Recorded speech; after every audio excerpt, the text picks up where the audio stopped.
السلام عليكم ورحمة الله وبركاته. ازيكم يا حبايب قلبي؟ عاملين ايه؟ صلوا على النبي. اللي ما اشتركش في القناة يشترك ويفعل زر الجرس ويدوس لايك عشان يوصل لكم كل جديد.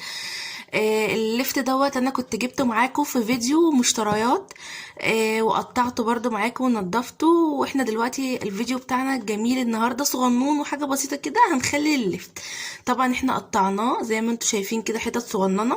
طبعا اتغسل واتنضف من كل الشوائب اللي كانت فيه وكل حاجة، وغسلته تمام بقى حلو زي الفل.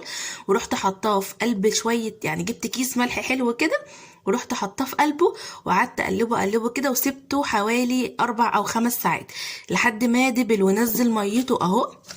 تمام، نزل ميته اهي، ميته بملحه بكل حاجه، مش هنرميها طبعا، ده احلى حاجه الميه دي. تمام، ومعانا البرطمان بتاعنا الصغنون الحلو، ودي بنجرايه. ليه بقى البنجرايه دي؟ عشان تخليه لونه احمر كده وجميل ويبقى وردي كده وحلو قوي.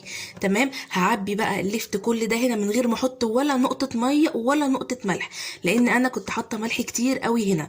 تمام، ولو حسيت ان هو عايز ملح مفيش داعي، مفيش مشكله لو حطيت حبه، بس انا دلوقتي هحط اللفت ده كله في قلب البرطمان ده واحط البنجر عليه، وهوريكم بعد كده، بس هعبيه واجيلكم. بصوا بقى، بسم الله ما شاء الله، مالوا البرطمانين الحلوين دول. تمام، بس شوفوا بقى اللون. هو بصوا لسه بادئ يحمر طبعا لان احنا حطينا فيه البنجر. تمام اهو. تمام، هيدي بقى لون طبعا ومش هيقعد كتير ان شاء الله، يعني ان شاء الله هناكل منه في رمضان. وبرضه هوريكم باذن الله.